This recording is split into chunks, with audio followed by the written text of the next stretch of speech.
Greetings and salutations. My name is Kimberly HayDay Morgan. And I'm Amanda Day. And you are listening to the Fundraising HayDay podcast. Yeah, where we cover the how-tos of grants and fundraising. And how we can all do a better job of changing the world through philanthropy. And Patreon subscribers get these episodes early. In fact, I want to talk to you about Patreon. If you can't get enough of this HayDay stuff, Patreon is the great place for you to go to get more of us. So you certainly can subscribe there for free. And there are some things like you can find the episodes. Every now and then we may post something that anybody can access.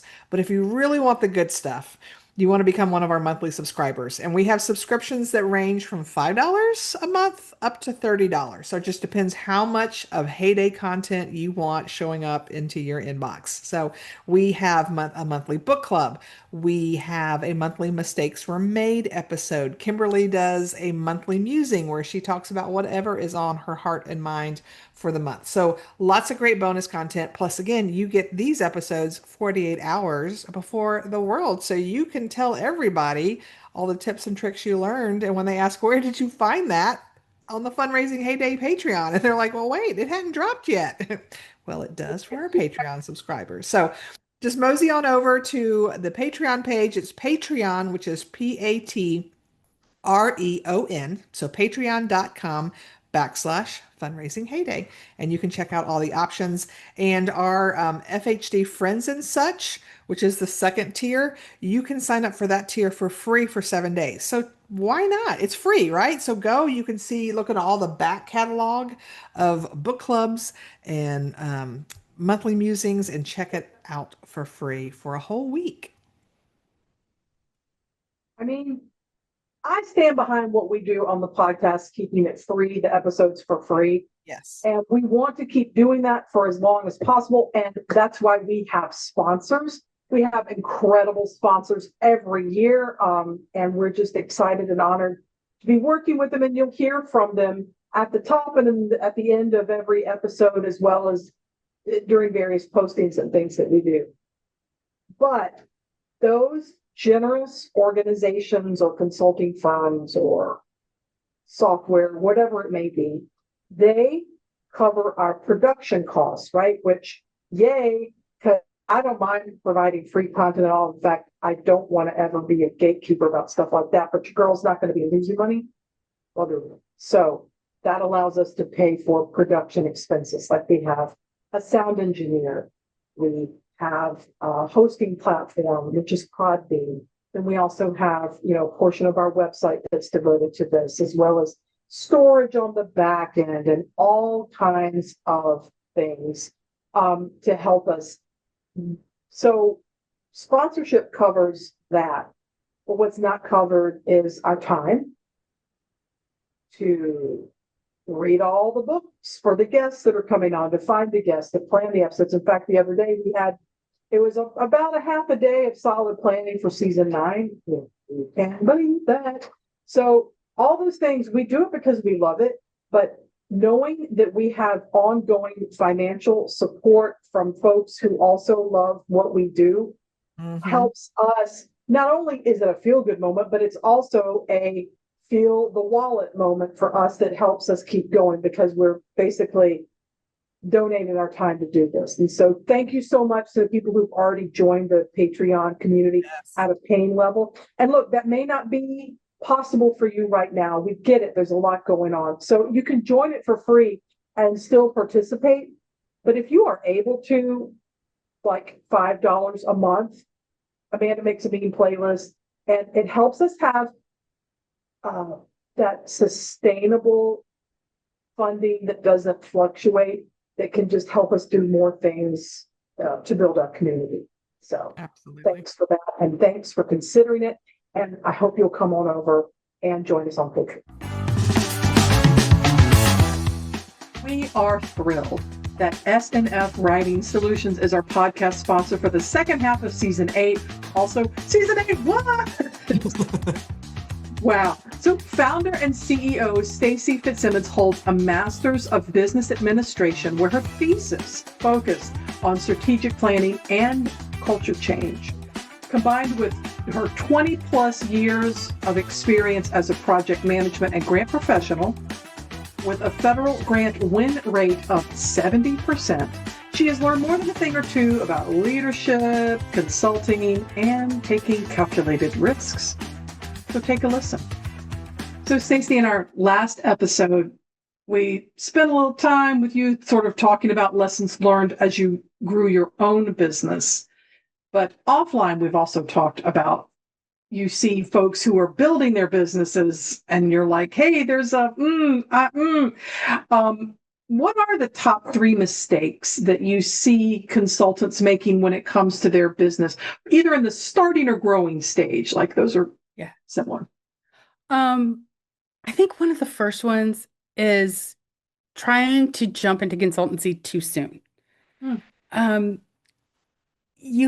One of the premises of being a consultant is that you're tried, you're tested, you're battle tested, let's just put it that way, okay? And that you have learned some valuable lessons that you can then share with other people. In order to do that, you have to have some experience. So how you get that experience can look many different ways. But I think the biggest thing for those that are wanting to be grant consultants is that you have to have something to build on. You have to have a foundation. Whether that's work experience, if it's subbing for others, you have to have some kind of experience and you have to have a track record.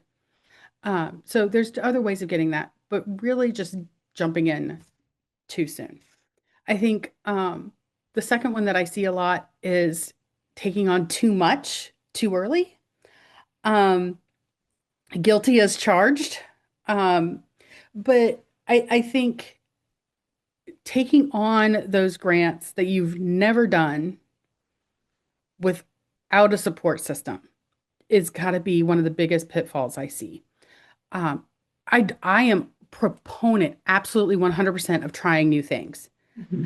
But when you do, have somebody with you to come along either as a coach or even as a sub that has done it before. You can still take the lead, but have somebody with you who has done it before to walk alongside you so that you do have a good experience and you can get that good experience with an opportunity so that you can count as a win. Going too big, too fast can sometimes not only be detrimental to your own work, but it doesn't really set a good precedent for your business either. And I think the third one is that when you're a consultant, when you're getting started or when you're growing, is knowing your boundaries. And this is, when am I available? How am I available? Do I want clients texting me at midnight? Am I okay with that? Am I not okay with that? By the way, my answer is no. You know, what kind of clients am I willing to work with?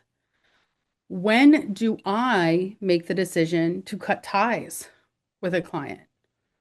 And knowing those things about yourself, I think that comes with time and experience. And the more experience that you have, I think the easier it is to reinforce those boundaries.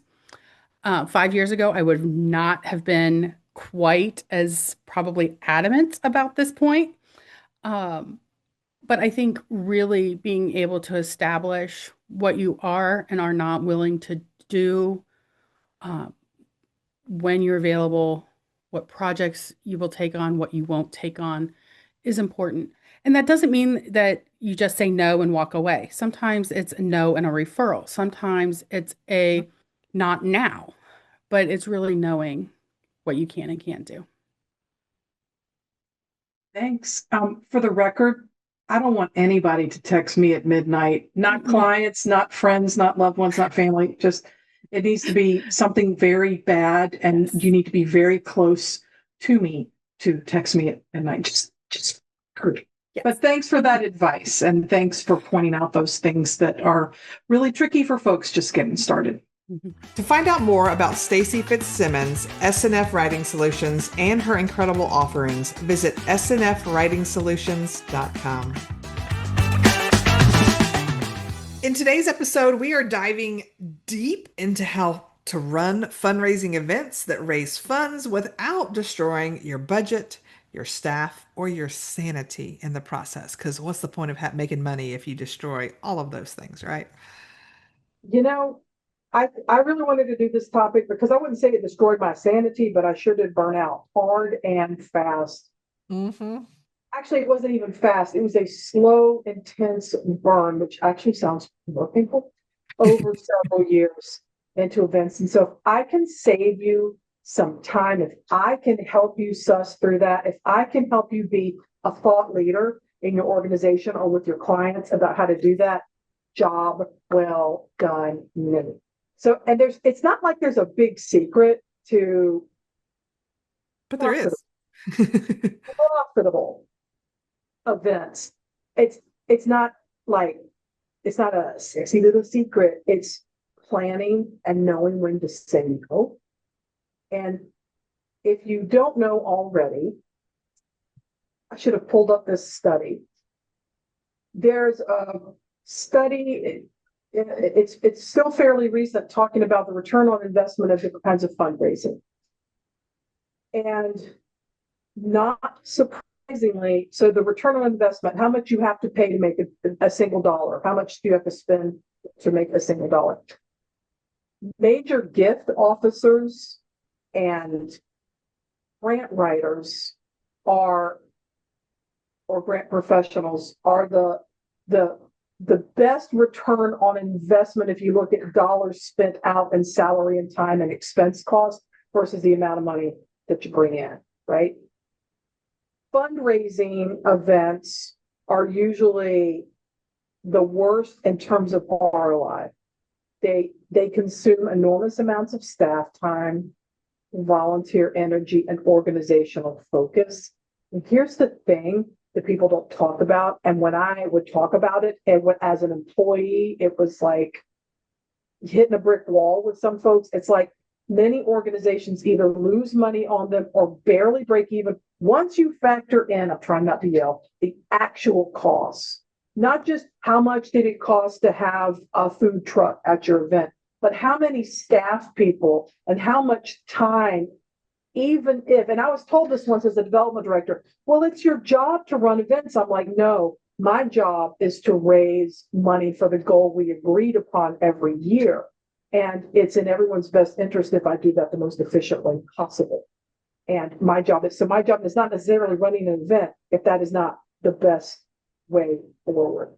Although I have worked in organizations that have incredible events with a rich tradition of not only bringing in money, but actually serving as community building for the people they serve. So, but if you're not real aware of your actual costs, then there are a lot of organizations out there that are like, oh, we're doing this because we make all this money every year. But if you gross 100,000, but your expenses are 87, then hi, you have not raised as much. You've netted about $13,000 at a big cost. So anyway, so I know Amanda's, we're playing off of each other now. I am the rode hard and put up wet development director who's over it. Isn't. So Amanda, take it.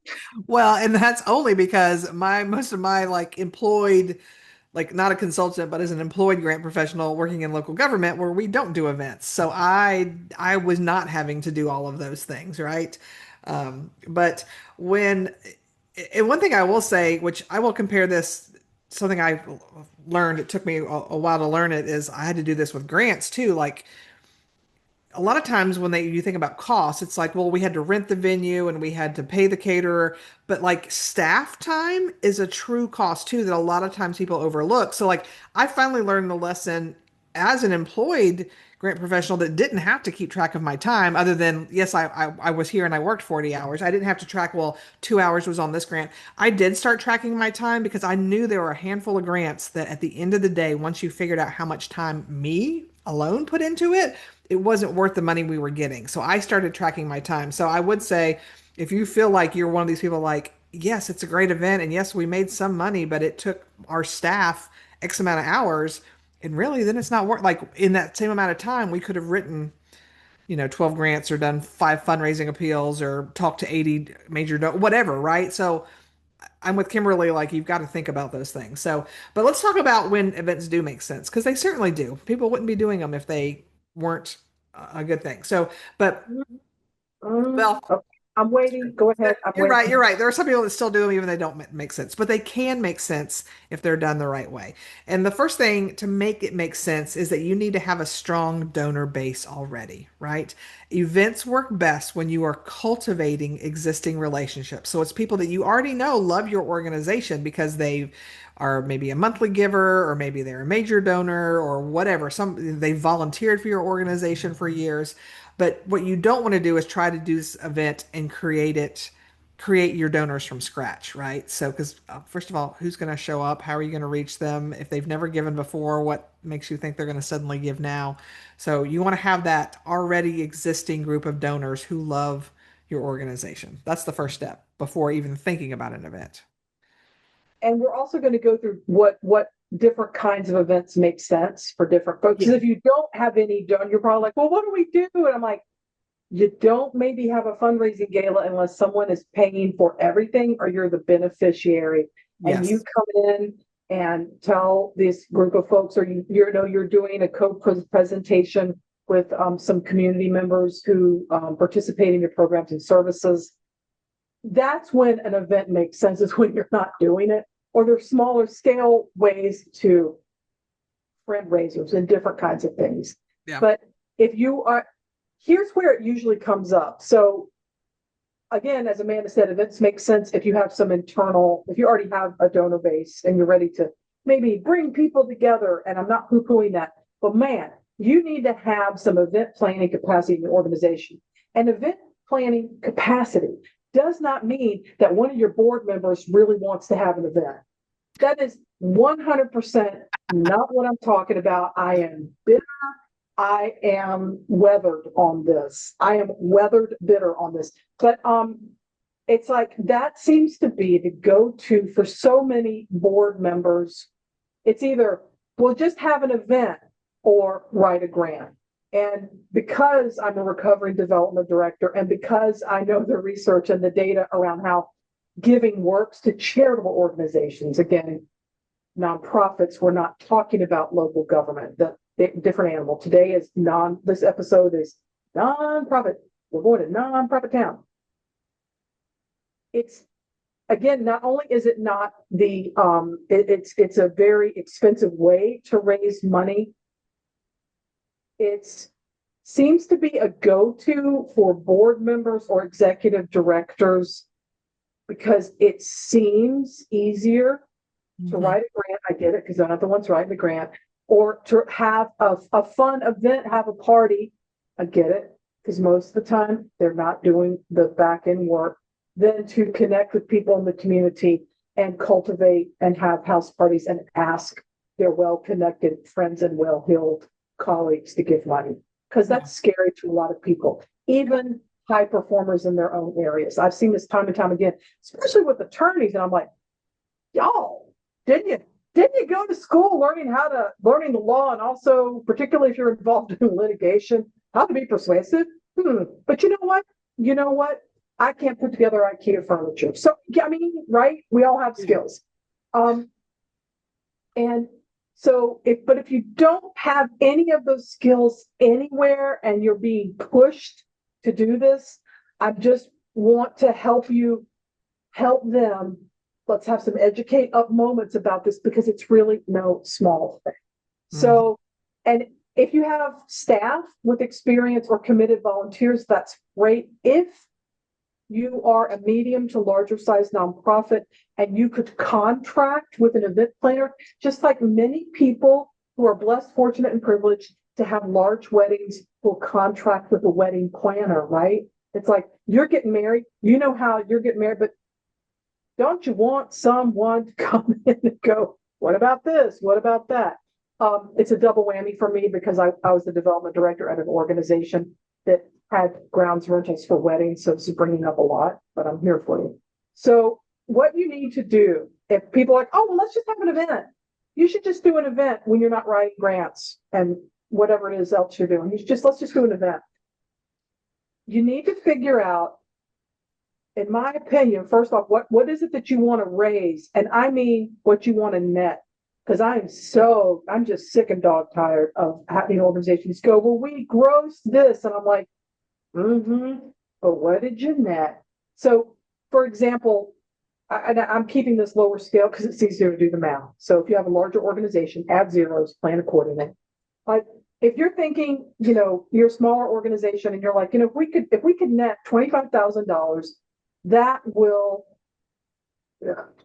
refurbish our playground. That will provide, 50,000 meals. Whatever it is, that will house, that will help people who are unhoused find secure shelter, X number of people or families, or whatever it is.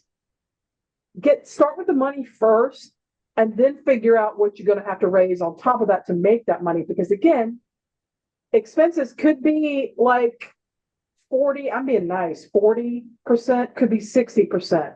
But if you were at 40 and you wanted to raise 25 grand, you would need to bring in 42,000, right?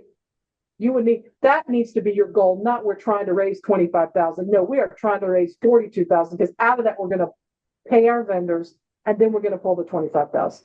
Yeah. Perhaps you understand why I sound a little hurt. Because it's everything.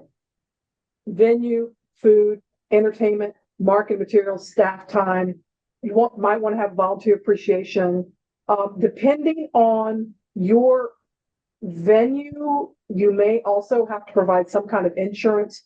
Some in the larger venues that is covered. Could be credit card processing fees, because how you gonna get everybody to pay for it. Could also be shipping if you have items. I'm team, you buy it, you pick it up that night, but you do you.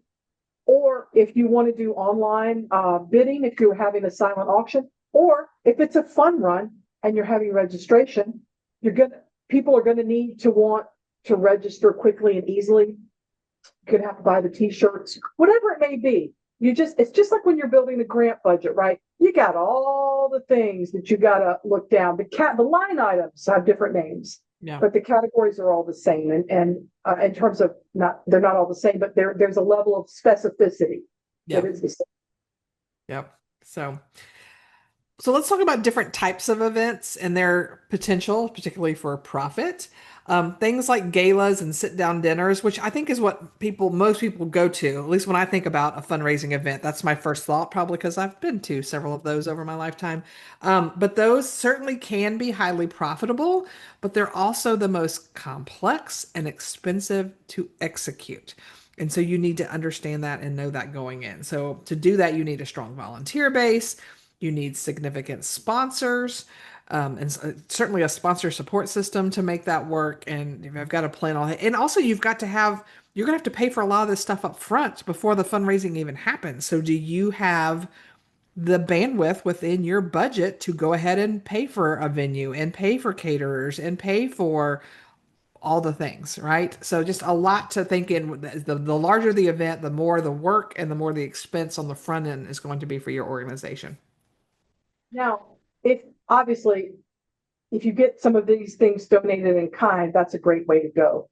And in some smaller venues or restaurants or event spaces that are just getting started, there may be some room. But if you're in a larger city, like I'll use Atlanta as an example because that's where we are, that's tens of thousands of dollars, and you don't have to pay for everything up front, but you do have to pay deposits.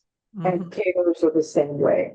And so I feel like that's a great area of gentle educate up pushback. If someone's like, well, we'll just book a space, and then you're like, and that's going to be $20,000, and this is going to be 50 and 80. So, and that's for like a gala. Makes me think of the Met Gala. That's the first Monday at every May, and it's at the Metropolitan Museum of Art that benefits the Costume Institute. I'm always curious. I mean, it's a huge media explosion. Everybody is wearing their best, super famous people, all this kind of Always stuff. so well themed. Yes. I just wonder how much they net. There are many different reasons. There are many different reasons for doing this. And I'm not saying, oh my God, that's too much. They shouldn't do it. I'm not saying that at all because it sure doesn't work for them. But I'm like, there's so many other things that come with that: media exposure, partnerships, major donors, because they got the celebrities coming in, but they're not filling up all the tables. They're donors who are throwing it out to sit around and mix and mingle with famous food. I wonder what they net. It just for the event. There are many other benefits and reasons to do it, but I'm always curious about that because talk about expansion. So moving away from giant galas, there are many other events to consider, right? Walkathons, runs. By walkathon, it's like you pledge like a certain amount of miles. During the pandemic, they had like virtual, Yeah. where you would log your miles. I mean, runs, walks, you could be kayaking. I don't know what you're doing. You could be walking your dog. I don't even know. But there are all kinds of athletic events that could be really great for community engagement. Like, or if it was like riding your bike. So I could see that around like parks, trails, some animal causes, some other environmental causes, river keepers, all these kinds of things. But you're still gonna have, and your profit margins might be a little lower because your ticket prices aren't going to be as high. You're not going to have all the fancy stuff, and you still may have to. You probably will, in fact, have to have permits and insurance and timing equipment. And again, the T-shirts. If it's a race, you need to have some medals. You need to have tents with ice for these poor people and all these kinds of things. Well, and you're probably having to pay too. I know when I worked for the city of Alpharetta, anytime somebody wanted to do a 5K, that usually required streets being shut down. So you actually had to help pay the police department because we had to pay overtime salaries for police officers to work those events, right? And public works to help with trash. So you've probably got some sort of expense to whatever local governmental jurisdiction you're doing the event in. Because a lot of people, oh no, it's free, it's outside. No, no, it's not. But it can be, and there are other reasons, like it may be like, oh, we'll bring the community together, and maybe our goal is more modest, but it's a great way to get people excited about this after school soccer program for kids or whatever it is. I'm not saying, oh my God, it's all bad. I'm just saying you got to think it through. Yep. And then there's even smaller cultivation events. You could do things like wine tastings, house parties, breakfast briefings. These often have the best return on your investment, especially if you do them right. Lower overhead, more intimate donor engagement, easier to manage. Now, we weren't doing this as a fundraising event, but the first city I ever worked for, our mayor and council wanted to do a better job of engaging with their residents. And so they started a monthly, they called it 8 at 8, and they would send out invitations to citizens and to get 8 people to come and have breakfast. So breakfast would be provided, which was just coffee and pastries, and it was a great way for them to engage. And our citizens loved it because they got a personal invitation to come sit and meet and talk. And again, not a fundraising event, but I can see having those smaller, more intimate, where the donors can really sit and talk with Exactly how it works. board. Yeah. It's and then again, and you're only paying for food for 10 people versus 300, right? It's a lot This different. is where if you have board members who are super engaged or maybe super social and Mhm. have larger homes, that is such a great thing. And if you're listening, you may have been to political fundraisers that someone may host at their home, Yes. where it's like, come in and you're talking, and maybe the candidate comes in and speaks, and then the idea is that you're giving money. If it is to give money, we'll get in more detail about this later. It's like, let people know if you're expecting to give money versus just come get to know us. Yes. Two Different. different things, and there's nothing wrong with that. But there are different events that could be smaller in scale, but like Amanda said, if there are 8 interested donors, for example, that come to a breakfast meeting about children in school, then you could really get some deep, and it speaks to the introvert in me too, because I'd much rather build a deeper relationship with 8 people than have 800 people stand around getting drunk and buying stuff they don't need. Yeah. Ask them. So speaking of that, just you do need volunteer support. And you do need, because people are volunteering, you need to thank them and you need to treat them well. And they need to be fed and watered and all of those things, like a house plant, like a little succulent. You need to provide that kind of, which means if you are running the event, you have to provide that level of oversight, and that goes into event planning. And Yep. it's your time. So, or you have a volunteer coordinator, whatever it may be. If you don't manage this well, it's going to create more problems than you solve by not having volunteers and thinking you can do everything yourself. Because Yep. no. So let's dive into sponsorships because I think this is where many events either succeed or fail. And I think the biggest mistake is treating it as an afterthought. So if you want to have sponsors for your event, which I would think you would, you want to start cultivating these sponsors months before the event, not just like, oh, in 2 weeks we're having this event. Because first of all, sponsors, they probably have a limited budget, per quarter or maybe per year, and so you need to catch them in enough time for them to be able to have money to actually spend and to see if they're interested and all that good stuff. So don't put that to the last minute. You want to start that early.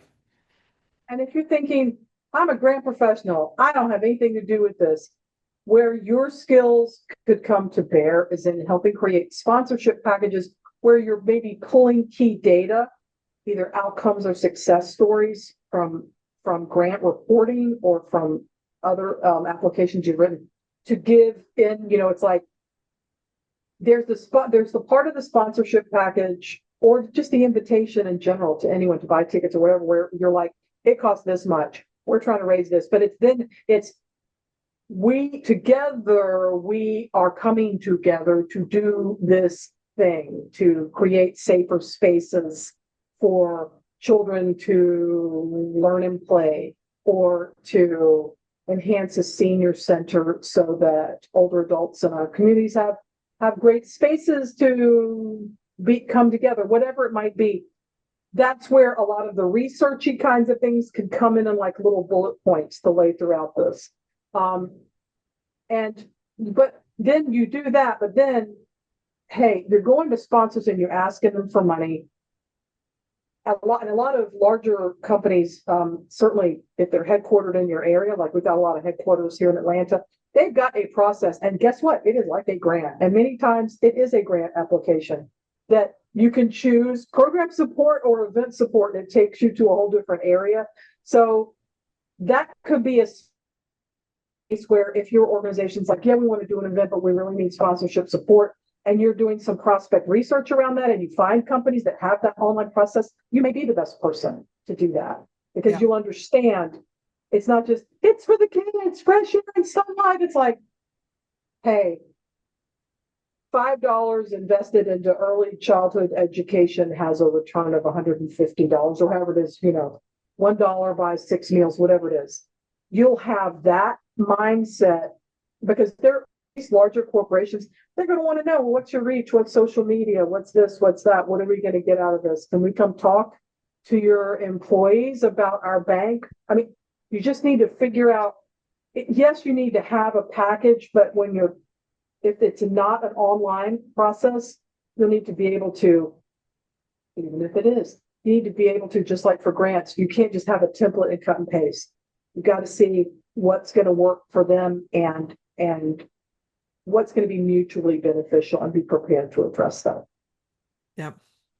And I've not done sponsorships for fundraising events, but I've done it for conferences and, of course, for this podcast and some other things like that. And one of the things I found to be true too is a lot of times people that are happy to give are ones that either they've had a good working relationship with your organization or you personally in the past. And so that just to me, if your nonprofit is not going to other community events, is not in the community, is not well known in the community, I would think that would hurt you as far as sponsorship goes. No matter how much great work you're doing, if you're not also out there meeting other people, right? So here's a quick hot take about sponsorship is that not every single local business needs to be a sponsor, right? It's more important to sponsor on or to focus on sponsors that align with your mission, right? And can make meaningful contributions. It's so much easier all around and makes more sense to have one large sponsor that's giving $5,000 than to try to grab every restaurant in town at $100. Like the amount of running around and trying to figure that out, it's the return on investment. They are certainly not worth it. So think about the handful that make sense rather than trying to snag everybody. Now, if you're in a small town, um, every restaurant that's open in that town, every car dealership, every hardware store, every big box store is going to get hit up by everybody for Over and everything. over again. Hmm. So I would say just know that. I'm not saying don't do it, but just know that. And so it could be that for certain business or other community partners, maybe if you are having some sort of silent or live auction element in your gala or in your event, those could be auction items. And if you are having a live or silent auction, just wanted to very quickly go through some big points to consider. Silent auction, just like I hated it so bad, but let's put my personal feelings aside. You can generate some revenue off of silent auctions, but you need to be strategic about it. You need to it it works best if you like say you're instead of hitting up restaurants for sponsorship, what if they had like they hosted a wine tasting and people bid on that like it was a wine tasting or behind the scenes with the chef, or if it's a mom and pop the hamburger joint or pizza joint, maybe it's a kids party in the back room that they could donate that, so they're not giving you money because small businesses Yeah. typically don't have huge margins, but they can contribute that. So it's more of a food and staff cost. So you could work it that way. That could be a strategic placement kind of thing. Mhm. If there are board members or other supporters that have lake houses, beach houses, campgrounds, Airbnbs, if they own them, something like that, those can be items that people really, really want. Where I see nonprofits running into a lot of trouble is putting together, those the baskets of stuff, and you end up buying stuff. You end up buying the baskets, buying the stuff. So then you end up losing money, Mhm. because you're buying materials. Um, I sometimes it can work out, but again, you have to be strategic about it. So um, there were a lot of parents of small children at this agency where I work, right? Because part of the agency's reach was early childhood education. So one year I found a free wagon on Nextdoor, and so parents in certain grade levels contributed bottles of liquor and wine and snacks, and it was like a party wagon full. So it was like a radio flyer. So we did Wow. that for a couple of years. Um, but also the parents that were doing this because it was just the way it was set up at that time, and they've since changed it, and I think good for them. It's so much better. But it was like each classroom the parents had to contribute this, and I'm like, they had to contribute that, then they were asked to come to the event, then they were asked to spend money, and they got a babysitter. These were folks who had decent incomes, but it was a lot of money, and they were buying everything wholesale. I mean, retail, not wholesale. Yeah. They weren't liquor distributors. So they were going in and buying their Tito's or whatever it is they were buying and putting in there, you know. So that wagon became a live auction item because people were like, woo, rolling party, I'm all in.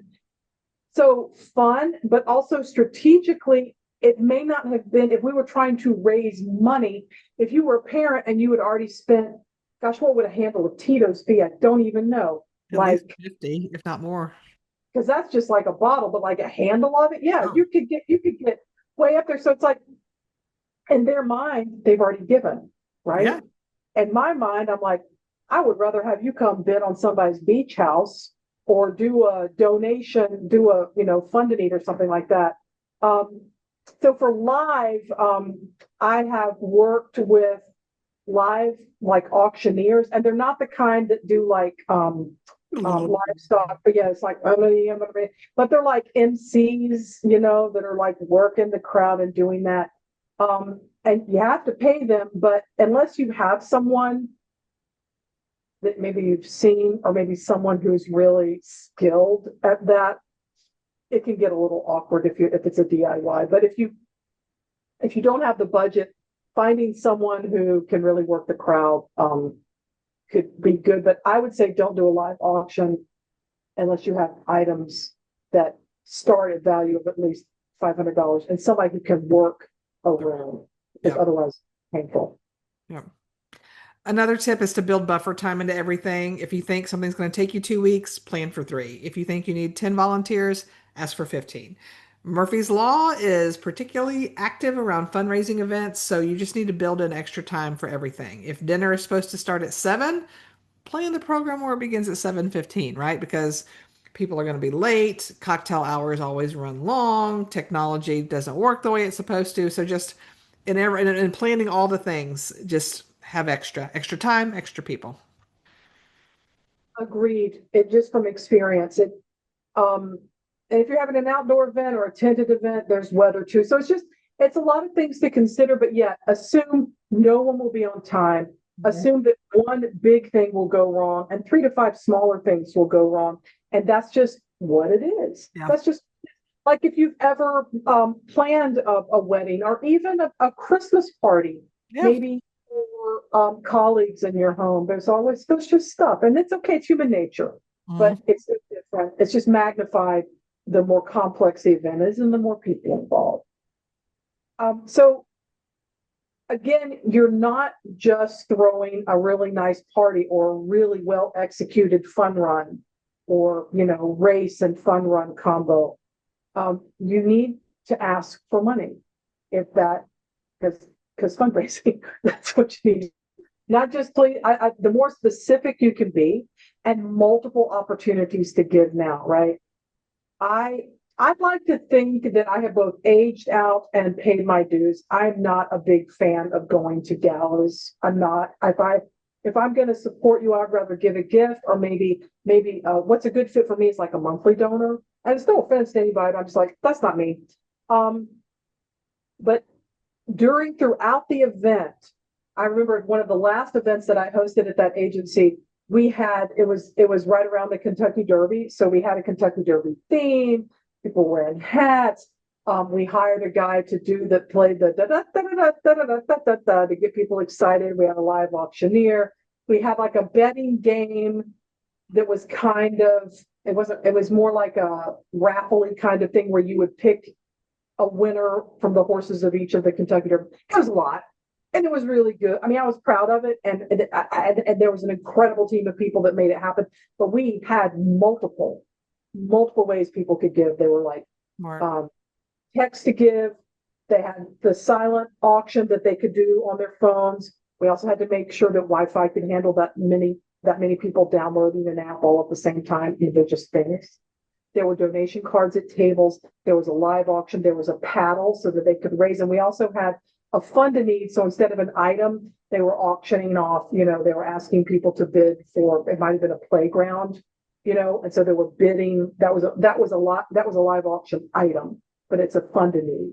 Yeah. And so multiple ways to make gifts. And you could even, particularly if it was a sit down event, this was very mobile. There were people moving around a lot, but you could even have pledge forms or things like that if people the spirit might move them to make a larger gift. But just multi-layered opportunities to give and ask to give and be specific and set the expectation. Yep. I've even been at an educational foundation gala that's huge, formal sit down, where towards the end, as pledges or stuff are coming in, when they realize they haven't reached their goal, the executive director got up and was like, "Hey, we're this many dollars short.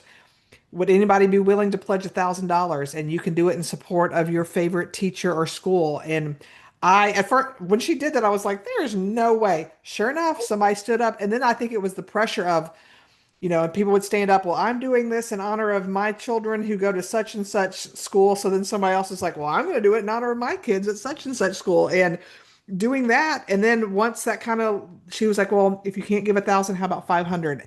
And I watched in front of me people pledge about $20,000 worth of money just from them asking the question at the front of the thing. So yeah, there are so many ways to ask. Well, and that's a So many classic ways. fund and need kind of example of getting people, and you start at the higher levels and you come down, and it's competitive pressure. Mhm. Not everything is an introvert, extrovert, binary kind of thing. I mean, it's all in the continuum, but to me, that's the antithesis for me of how I like to give. But there are really competitive, external facing people who, when they are with their peers, it is a thing. Yeah. And it's not my favorite, it is a thing. And I used to joke, it's like my job is to throw a good party, ask for money, get people to ask for money, and get people just drunk enough, buzzed enough, so that they are sort of doing some impulse things like on some, and I was like, no, but that is what you're doing. That is Yeah. what you're doing for those events. Now, if it was an awards breakfast with that's a very different vibe, but you would still Yeah. be, churches have been doing this for millennia. There's the altar call, or Yep. there's the The tithe passing the plate. plate. It's Mhm. passing the plate. So growing up in the South and Christian denominations, it's like that's business. That's just Sunday morning. So it's the same kind of, it's public giving. It's Yep. public giving. And you need to know that your event isn't over when the last guest leaves your event. It's over when you've properly thanked everyone and you've analyzed your results, right? What didn't work? What would you do differently? You need to document everything while it's fresh in your memory because you're going to forget the details by the time the next year rolls around. And remember, if you set a goal of, raising $25,000, but then you may have raised it, but you had expenses and really you only raised $15,000, don't just focus on, yay, we raised $15,000. Well, what went wrong? Because if you really needed to raise $25,000, you're $10,000 short there. So what went wrong? What could you have done differently to meet your goal? It's true. It just made me think too, if you have silent auction items, you either need to be prepared to thrust them at people as they leave, Yep. or part of yours is going to be sorting and sharing and making and calling people and getting them to come pick up their stuff. Ask me how I know. It's just, and it's okay. And people usually, it's fun, but it's not over with when people leave the event. Then the other part of it gets started. Yeah. I would just also say, just to to start to summarize all this up, that not every organization needs to do events. It's okay. It's okay. Not every organization should write federal grants. Not every organization should write state grants. Not every organization, should have giant events. It just doesn't make sense. And if you can't execute them well, or if you are netting 15,000 instead of 25,000, then and it's not just the development and grants people, it's everyone on the staff who came to volunteer. Because a lot of times for smaller agencies, you may have the CFO out there taking the money and running the cash box, or greeting people and signing them in. I mean, Yeah. it's okay. That's why tracking your time is the missing element, I think, as Amanda said when we first got started. And if you don't know how much staff time is wrapped up in here, that $15,000 that you think you netted, if you really put in like staff time, it could get down to $750 or $10. Yeah. Like quickly. And if you can't execute it well, or if it's consuming too much of your resources, or you're consistently losing money, it's okay to stop. It's okay to look for alternatives. Not everybody has to have a fundraiser. And one good thing, I hate to even say that, it's not a good, the pandemic was a horrible thing. People died, people suffered, lost their businesses, lost their lives. People also got out of the habit of going to a lot of galas, fundraising dinners were the solution to everything. So I think it opened up different ways to raise money. Yeah. And even open the doors for smaller organizations to do so. It's okay. It's okay to stop, or it's okay to really change or combine events. I have a client that has 4 events a year, and they are not a $20 million organization. They are not even a $5 million organization. And that's a lot of work. That's all I'm saying. Yeah. Yeah, I mean, it's a good idea to diversify your funds, and fundraising can certainly be a piece, but it doesn't have to be, because there's so many ways to raise money, right? You've got major gift programs, grant writing, online campaigns, monthly donors, corporate sponsorships, and on and on. And so it does make sense to take stock of, hey, it takes us, maybe it takes us 30% of our overall capacity to do this one event that ends up bringing in $20,000, but it only takes us 5% to do this thing like major donors, and it's bringing in, $150,000 a year. Maybe it makes sense to spend more time on that, and our overall investment will be so much better. So it makes sense to look at your overall portfolio and make sure you're really spending your time where you should be spending your time. And events could be it. Please don't think we're saying this going, nobody should ever do events. Events certainly can work if done well and done right. But it's not this answer of like, oh, we'll just throw an event and we'll make all this money. Maybe not. People who say that you can just throw an event. I'm like, no, sir.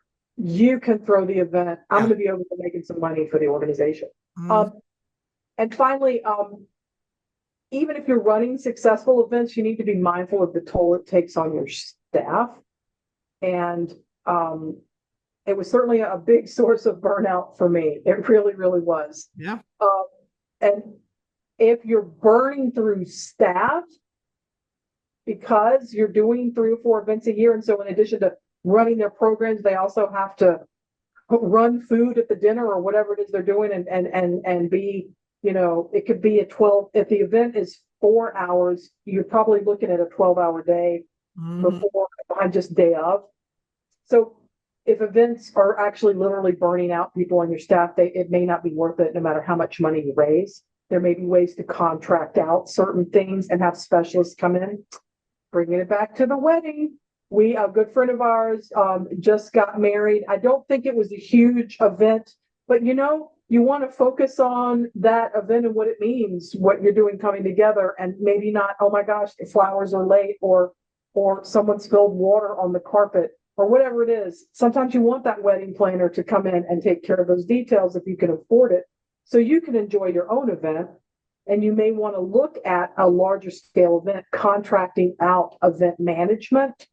Yep. So that you can focus on the important things, build relationships with potential donors and current donors that are there. I'm completely, totally biased, and I own this, but running successful fundraising events is possible. It's not something I ever want to do again. It's just not my thing, but it is possible to do it. But you need to think it through. And if people are pushing you to do these events, just even if you are, maybe you're a grant writer who's now a development director, who's now like, oh, you're going to have events and write and manage the grants and major donors, because that's what development directors often do. The same transferable skills that you would use to build out a solid grant budget are the same skills you can use to do an event planning budget and account for. Think about it. There's salaries, there the fringe benefits and things like that, but there are expenses, there's transportation, there's marketing, there's printing, program supplies and materials. All of those elements can be tweaked and transferred into that so that you can move forward and look at realistically. And if you're tracking your time, if you're being voluntold to do this, track your time. And it's like, I could be in the 50 hours that I spent not even running this event, but supporting. How many grants could you write in 50 hours? I'm just saying. Don't be afraid. Don't be afraid to just, let's take a look at this, and let's don't assume. Because if you are a development director, your job is not to run events. Your job is to connect donors and bring in the funding that will benefit the communities you serve. So don't anybody tell you anything. There you go. Thanks again to today's sponsor, SNF Writing Solutions. If you want to learn more about all that Stacy and her team offers in terms of resources, coaching, and writing services, visit their website at snfwritingsolutions.com. We're so honored you chose to spend time with us today. We hope you'll join us again in 2 weeks, where we're going to be talking about crappy fundraising practices, more than just grant writers, and just a whole host of ways that grant professionals can come together for positive changes in these challenging times. So we've always needed groups like this, but it's 2025. We need them more than ever. So see y'all soon. Bye.